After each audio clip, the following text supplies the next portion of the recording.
What's good? My name is Dr. Uzamere, and this is the Flowers for Algernon podcast, where we not only give healthcare professionals their flowers, but we talk about the good, the bad, and the ugly of medicine.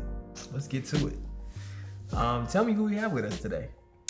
Hey. What's good? I'm Yasmin Uzamere. My family's background, they came from Jamaica, migrated to America, California first, and then took me and my siblings over to Florida, so that's where I grew up. Okay. Went to college in D.C. Shout out to Howard University. Morehouse, Spelman, All right, cool. I'll let you have it, All right. Med school in Nashville. That's where I met my husband, Dr. Uzamere, if you guys didn't know. And then did residency here in Houston. I am a family medicine attending now. Finally saw the light at the end of the tunnel, making that money for our family. I'll give you that. And in August 2021, we had a beautiful baby girl together. Her name's Luca.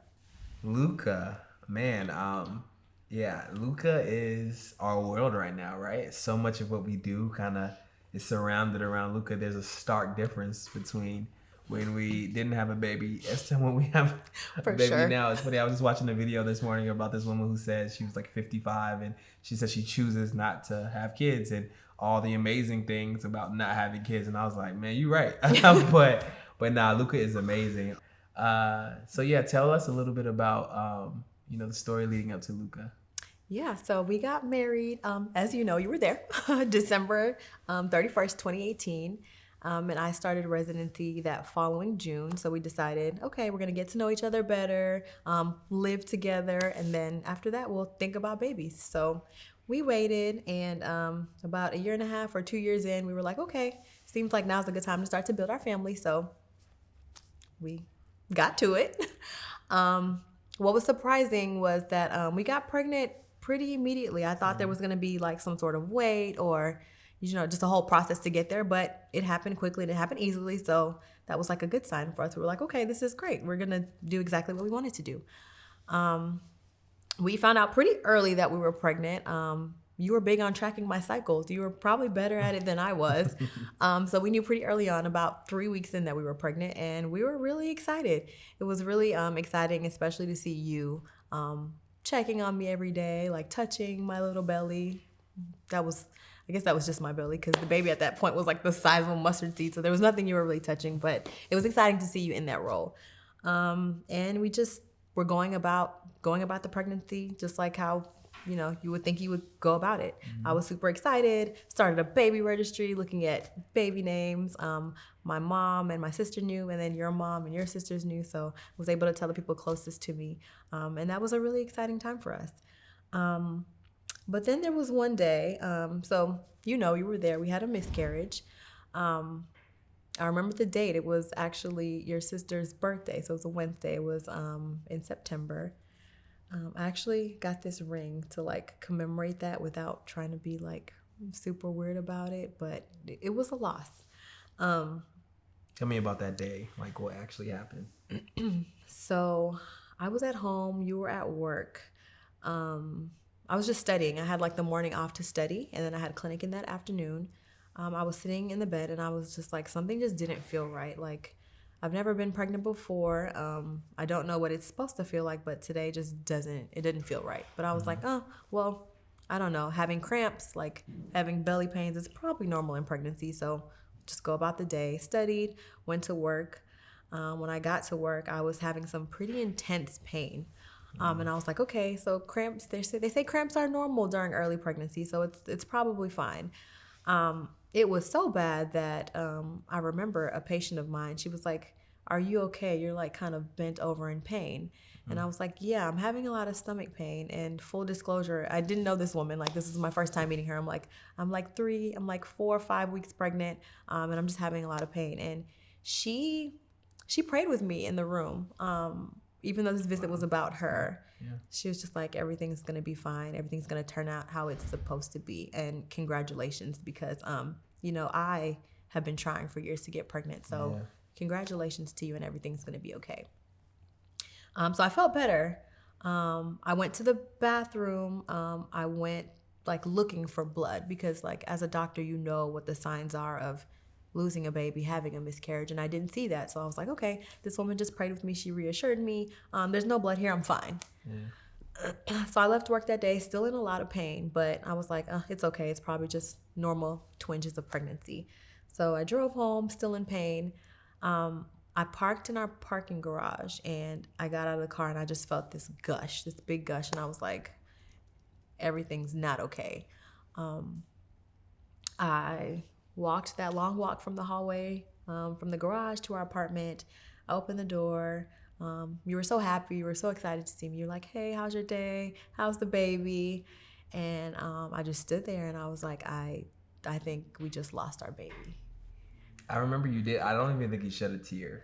Like, I think you were like very stoic, and I was kind of frantic and just like kind of just hopeful, but still kind of frantic. And I just remember you going to the bathroom, and just like sitting on the toilet, and me like sitting on the floor outside the bathroom, and it was just I don't know. It was there was this like courage almost that like I just saw on your face because you were just staring, like you weren't crying, you were just trying to be, it's almost like you were trying to be strong for me as I was kind of running around just like trying to reassure us that things would be okay, you know?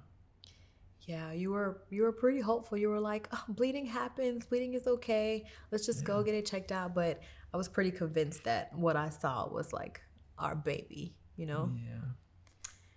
I mean, we had a plan. It's interesting. I think we can be spontaneous people, but when it came to that, we had a plan for when we wanted to have a child. And like you said, things were kind of going according to plan. So how did that make you feel? Like, how did that shake things up for you having a plan? How are you feeling today? A little nervous. A little nervous. So I think you know why I brought you here today. All right? Yeah. So tell me a little bit about yourself. Okay, well, my name is Tolu, and I am currently a fellow, pain management fellow. A little bit about me, though. I was born in Nigeria. Shout out to the immigrants. Hello. Hey. Came to America when I was 4 years old. Me and my family won the lottery, the visa lottery, so all of us moved together. And then we lived in several different states, Pennsylvania, New York, Georgia. I went to the University of Georgia. Go Dogs, back-to-back championships. Stetson Bennett, I'm sorry about your DUI. It's okay. It happens. But besides that, then I went to North Carolina for medical school and then came to Texas for my residency and stayed in Texas for my fellowship. I did my residency in anesthesia and my fellowship in pain management. So that's a little bit about me. Oh yeah, I'm married. I met him when I was in Georgia, and we couples matched together as well. And now we have a beautiful family. Okay. Let's talk about that beautiful family. So you just had a set of twins, right? I did. I had twins almost a year ago. I know. It was amazing. It was life-changing, and it's an experience I will never take for granted. One thing I love to say, or one thing that reminds me of them, is every day when I was pregnant, I would drive to work and listen to the song Million Little Miracles, because it reminded me of them so much, because they are my miracle babies, and I'm just so grateful to have them. I mean, I'm having goosebumps just thinking about it right now. That's great. That's wild. Does it feel like it's been a year? My lack of sleep tells me it has been a year, but it doesn't. It's like the days are long, but the years are short. And I guess also the fact that I haven't lost my baby weight also tells me it's just goes. I don't understand where to put that. It could help somebody help me, but yeah, it's been great. No comment. Yeah, nice. Good job, Good job, Yasmin. You taught him well, baby. So tell us a little bit about your story leading up to having those twins. Okay.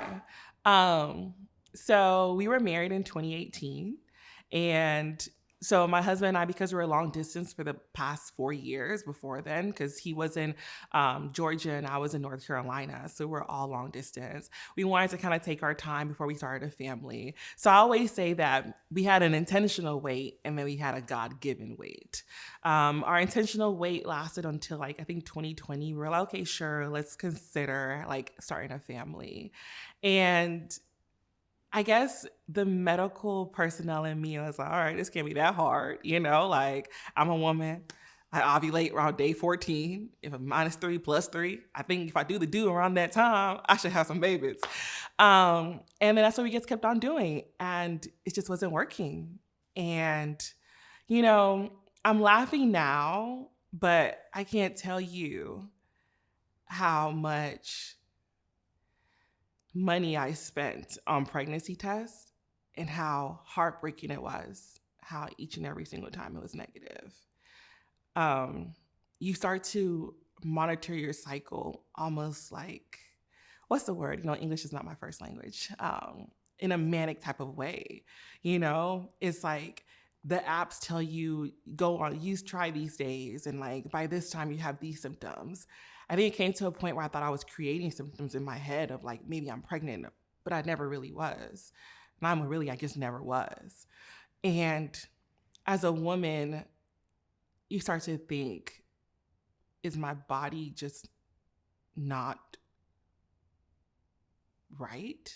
I don't know. I thought my body turned itself against me, and I guess I hadn't had any real health problems in my life. So I was like, I don't understand what's going on. So for me, who's always been the doctor, I felt like, I guess in this case, I'm now the patient. And that in itself was really scary too. And I remember, during that time, there was a moment where I really thought that it was, this was my month. And mind you, my sisters and my sister-in-law, they were kind of like walking with me through the whole entire journey. And my sister called me and I just took a test and it was negative. And I was crying so hard. And I don't know if you know my sister, but she's not the lovey-dovey type. But she just like came straight from work and came to my house and like embraced me, because I think I was like on month 9 and I was just like, something has got to give, somewhere it has to get better. And it wasn't really getting better. So, I was like, let me just go to the doctor and see what was going on. And we went to the doctor, and well, not we, I did, because I'm very like, what's going on? She did the ultrasounds, everything looked fine. And I was like, you're not really helping me, because if everything looks fine, then how come everything isn't working out? And then we did another study where it was like a histosalpingogram, I think. A radiologist, I'm sorry if I butchered that, my apologies. The HSG test, and fortunately enough, actually, my mom took the HSG test when she was trying to have babies, because she had a period of waiting before she had my sister. And my sister herself, she had a period of waiting, definitely not how long I waited, but she also did too. So my mom told me, like, after I had my HSG, my tubes were open, and then you could have a baby. So I was like, of course, it'll be my chance. So I did my HSG test, and basically what that is, they inject dye into your uterus and through your fallopian tubes to make sure like everything is like clear and patent and everything like that. And I remember going up to it, my mom was with me and she was like, Tolu, don't worry. After they do this, everything will be fine. And I was like really jittery inside, because I was like, obviously this has to work, right? So I'm lying on the table about to have the exam done, and then the machine shuts off, and I'm sitting there on my back in this hospital gown, and this apparatus is like trying to obviously take pictures of my uterus and my fallopian tubes, and it breaks down.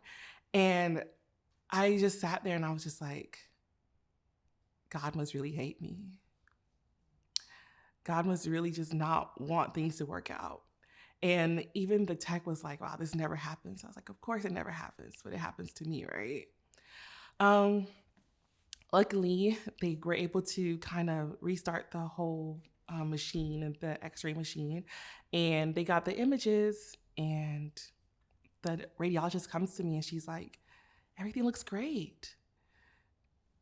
And I think sometimes when you're sick, or not sick, but when things aren't going your way, you want to find an answer. And again, everything looks great, Tolu. You have nothing to worry about. So the next month, we tried again, and nothing. And I think that was also the time where I was taking my in-training exam, and I just failed that miserably.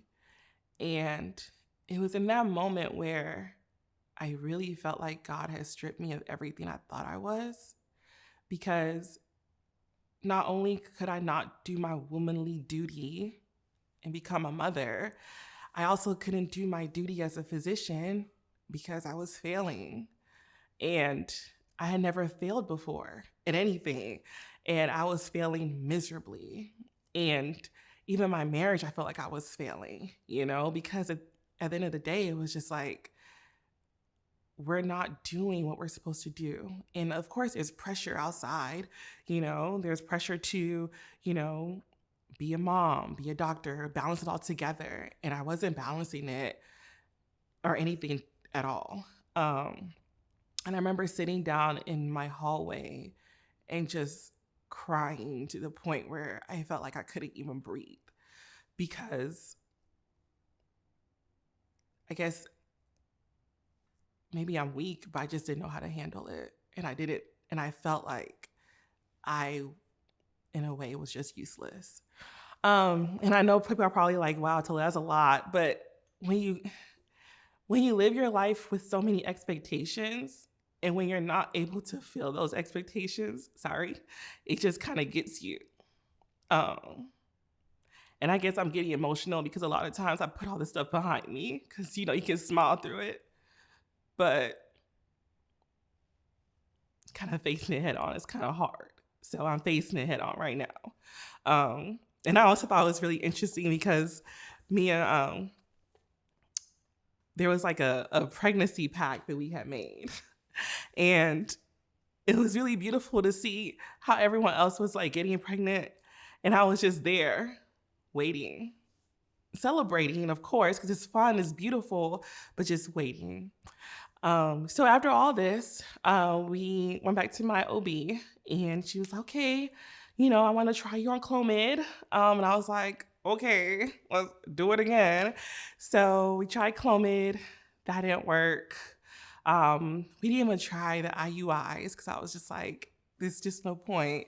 And then we went with a fertility specialist and they told us that we had a less than 1% chance of having babies. And I think that's why when I hear the song, The Million Little Miracles, it hits different because my kids are 100% a miracle. And I wouldn't take the process in which we took to get there for granted. I wouldn't take the friendships that I built along the way for granted. And I wouldn't take the sovereignty of God for granted. How did that make you feel? Like, how did that shake things up for you, having a plan and then something like this happening? Yeah, we certainly had a plan. But that moment when we decided that we were going to start trying and we were okay to have a family, we thought in that moment, if we got pregnant, it would be perfect. Yeah. And it was like, it seemed God sent, kind of like when we put in all the stuff in the apps and stuff, it was like, oh, your baby is going to be born between like April 30th and May 5th. And I was like, oh, definitely this baby is meant to be here, because my late grandmother's birthday is April 30th and my mom's birthday is May 4th. Yeah. She's going to be really upset that I didn't remember if her birthday was the 4th or the 5th. But her birthday is May 4th. So I was like, oh, baby's definitely meant to be. May is a wonderful month. My nephew Jackson is born in May. They're going to celebrate birthdays together. Mm-hmm. I had already talked to my program coordinator and she like coordinated my vacation and it would spill over into the next academic year. So it was perfect. And when we lost that baby, I was just like, how could everything seem like it was so aligned, like it was meant to be, like it was God sent, and then this baby is like not here with us anymore. It didn't make a lot of sense.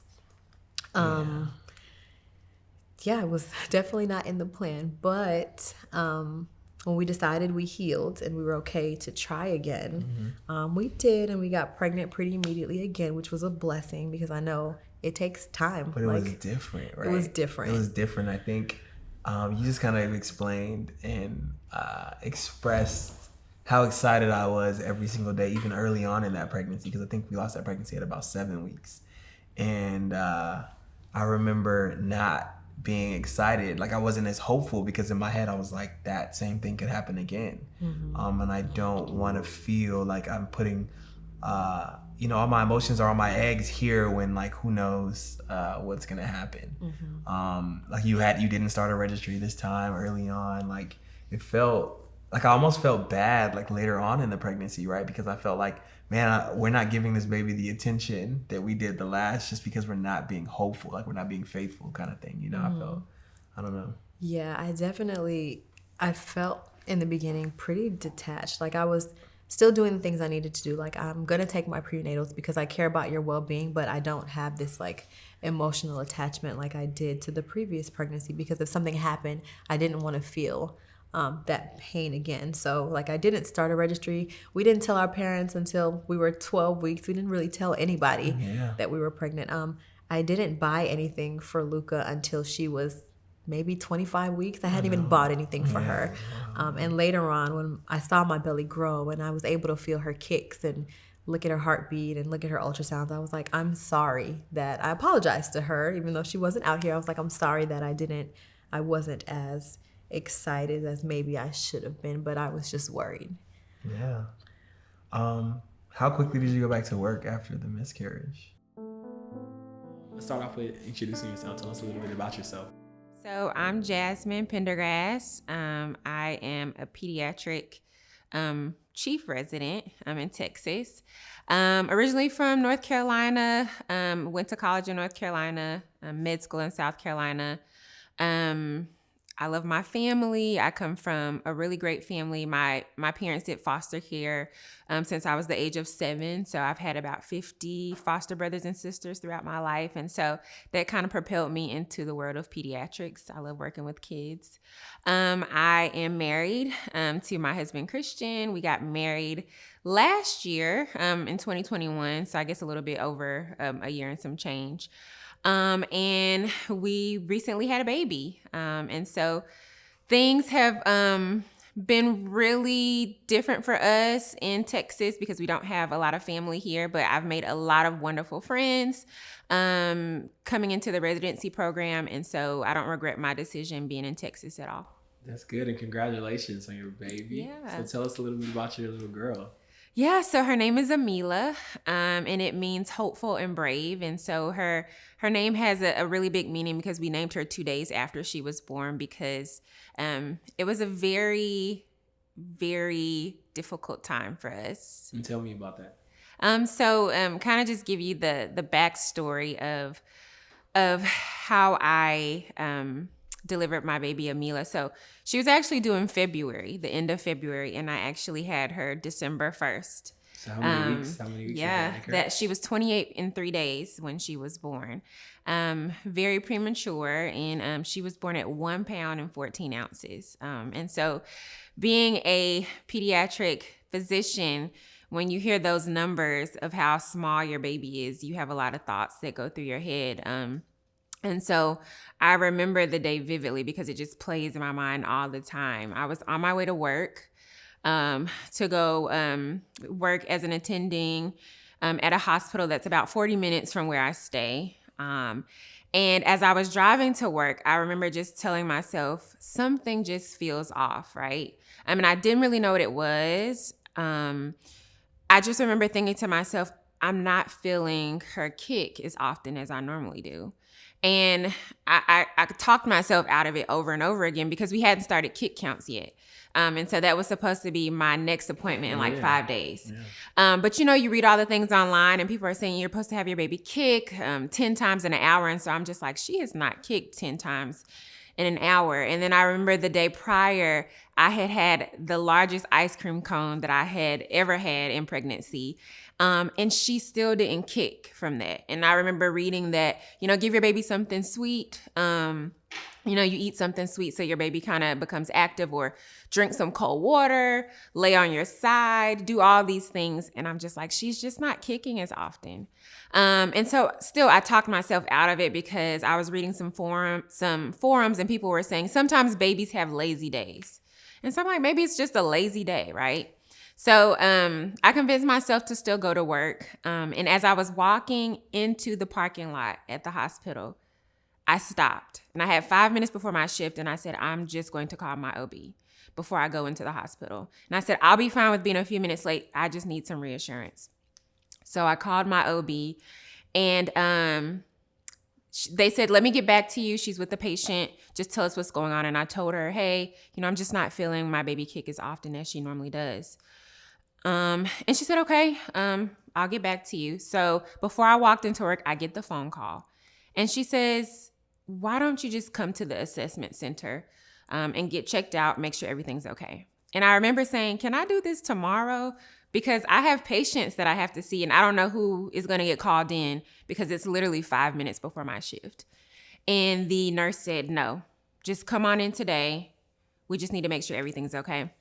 So I was so stressed about who was going to work for me that day because I had a 10-hour shift ahead of me. And luckily, I called one of the attendings who said, don't worry about it. It sounds like you're really worried about what's going on with your baby. Just go ahead and go, and I'll find somebody to cover for you. And so that really took a little bit of stress off of me that she was able to do that for me. And so I got in my car, drove 40 minutes back towards the assessment center, even stopped along the way to pick my husband up because I was just like, it'll probably be a few minutes. He was just like, I'll be there to support you. Let's just go get it done and figure some things out. So I get to the hospital, and I remember this feeling of just something was still not right. And so they laid me down on the hospital bed. And I remember one of the nurses saying to me, oh, are you a first-time mom? And I said, yeah. And so she kind of did like a little chuckle, like, I'm sure everything will be just fine. A lot of first-time moms are a little worried about this, but it should be fine. And so she said, let's do a little Doppler, make sure we can hear your baby, and do a blood pressure check, and you should be on your way. So we did the Doppler, and I could hear my baby's heartbeat, and I remember thinking, okay, everything is fine, right? Her heartbeat sounds so good.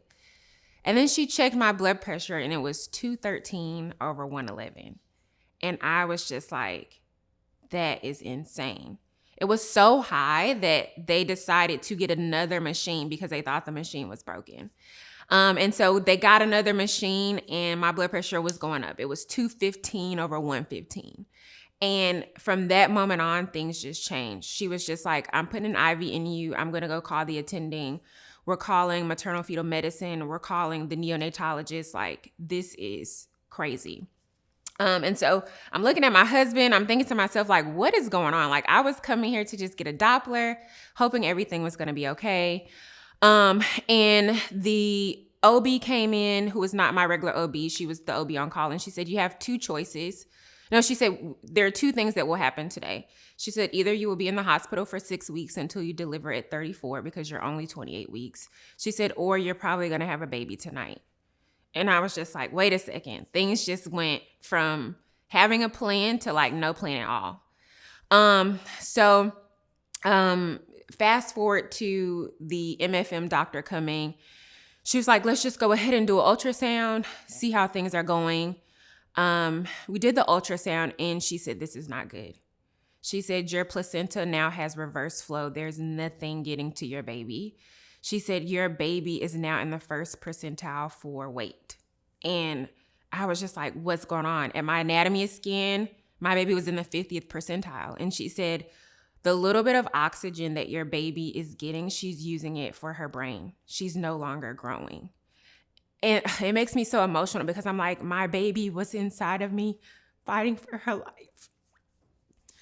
And there was this feeling of, I was so scared because you hear 28 weeks as a doctor and you're just like, no, keep her in there longer. And she said, she will be better outside of you than inside of you. And she said, you have to trust us. And so I had to trust them because I knew that this was going to save my baby's life. And I think about my husband, who was just so scared because these were words like he had never heard before. And my pregnancy had been normal up until that point. It was fine. I was a low-risk pregnancy. I never had any issues with my blood pressure during pregnancy, and everything changed all at once. we didn't have anything with us. We didn't have a bag. We didn't have a toothbrush. We had just like come from work. And we're expecting to go home that day. And within 3 hours of coming to the hospital, I had an emergency C-section and I had a baby. That was a lot, but that was kind of the story of how things happen. I went from having a plan to no plan at all.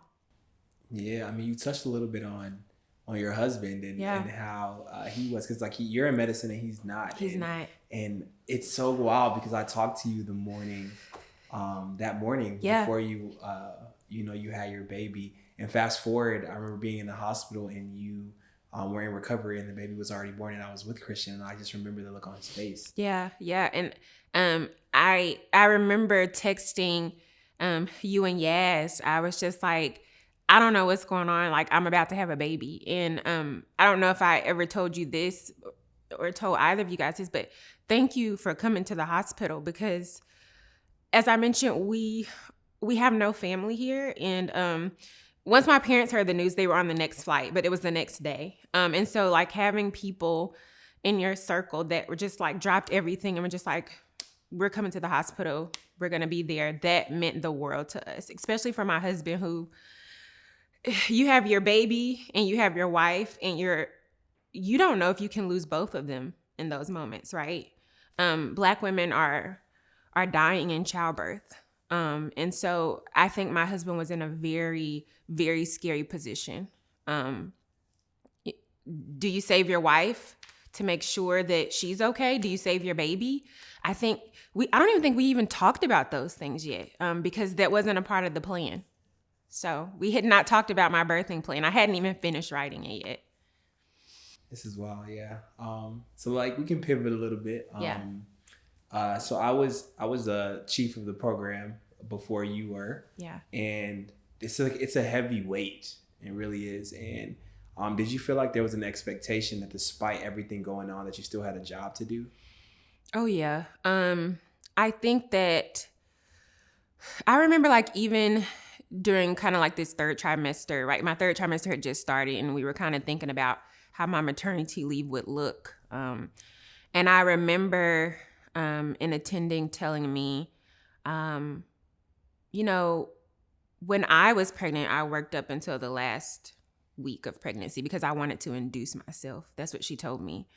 And she said, so it's totally reasonable for you to still work up until you're about to deliver. Like, she's like, it'll be great. You'll be walking around and I'm sure like it'll be something that will be great for you. And I just kept thinking to myself, like, girl, what? For who?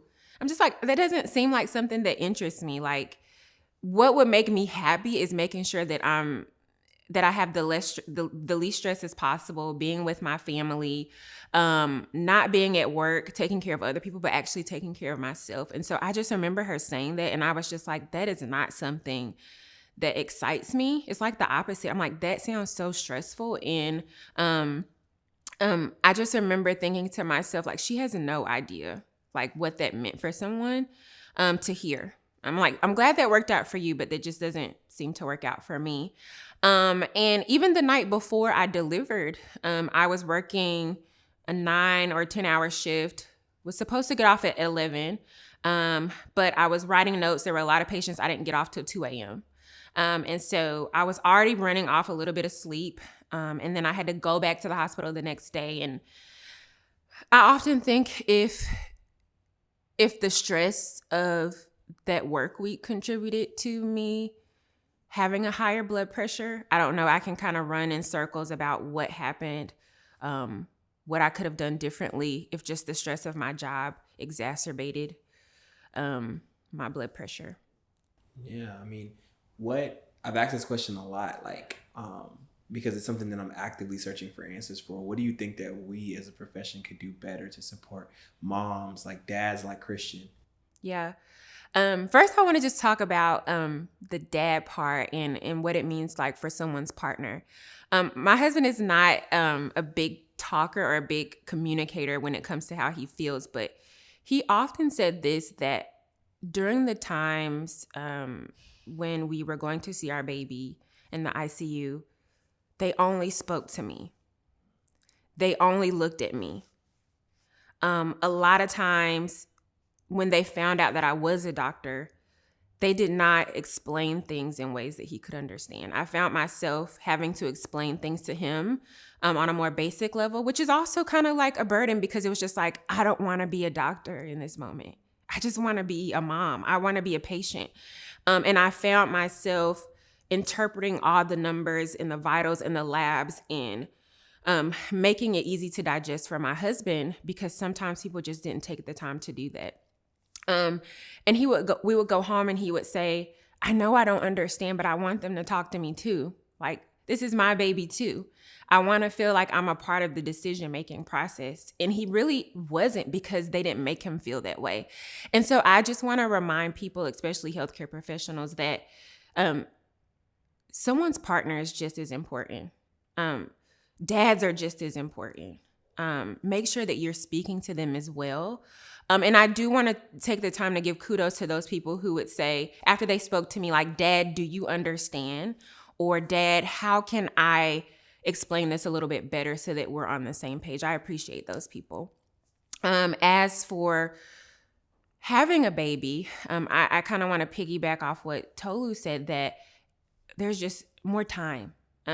Being a chief resident, I actually deal with all of paternity leave, and I think about my residents who get 6 weeks. You are not ready to come back in 6 weeks. After having a C-section, you're not healed. You may be in a lot of pain. If you have a premature baby like I did, you are not mentally ready to go back to take care of patients. There's just no way.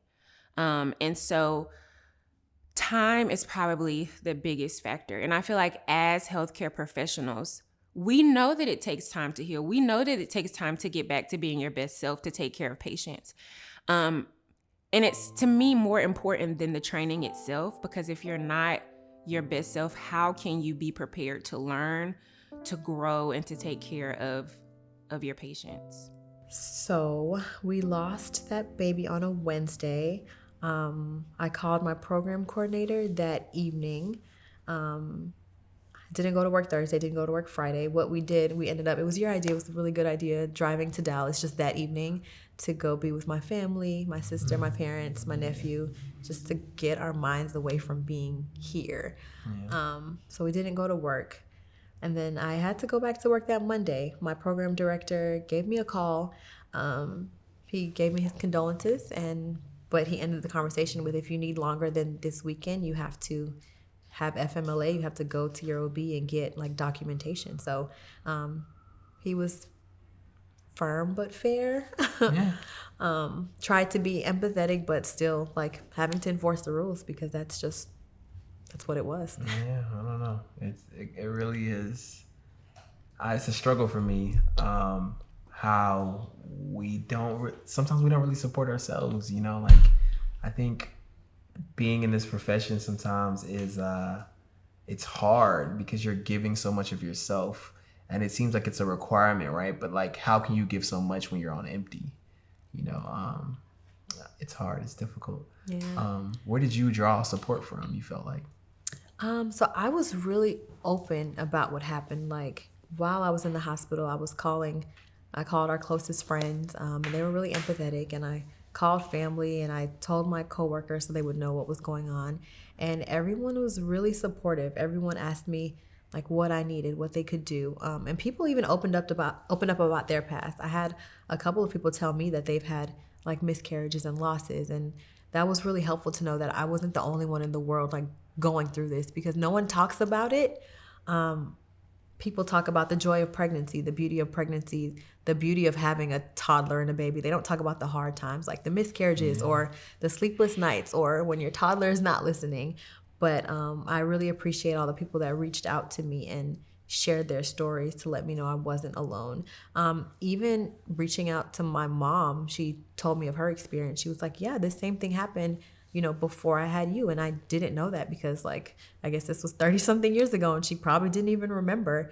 And she never thought to share that she needed to share. But I think it's so important to just be open. And I know that's hard to say because you have to do things on your own time too. But I just felt like it was easier for me to talk about it on a day-to-day rather than walk around and people not knowing what's wrong, because I'm not like my chipper self because I'm sad right now. And I found people to be really supportive. So I really appreciated the support everyone gave me during that time. Okay, yeah. You were chief when you were in your program.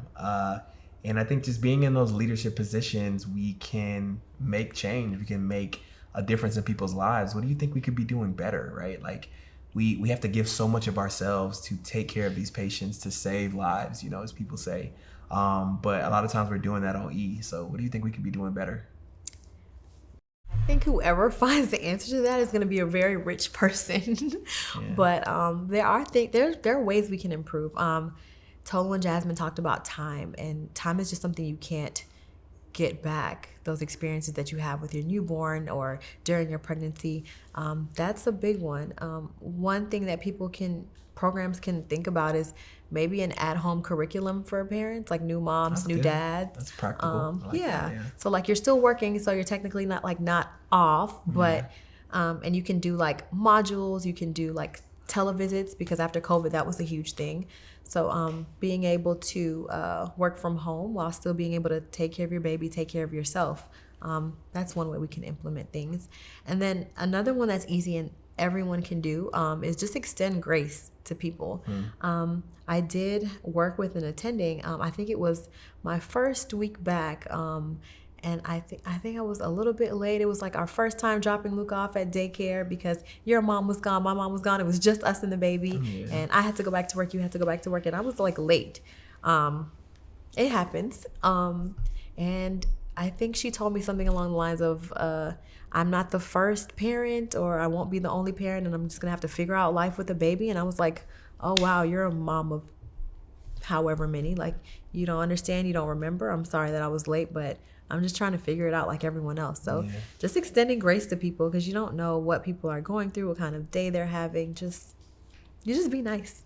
Yeah. Well, I appreciate you talking about this. I know it's not always easy. And I want to thank y'all for tuning in to the Flowers for Algernon podcast. We should have a lot more in store. Stay tuned to see to whom we give flowers to next.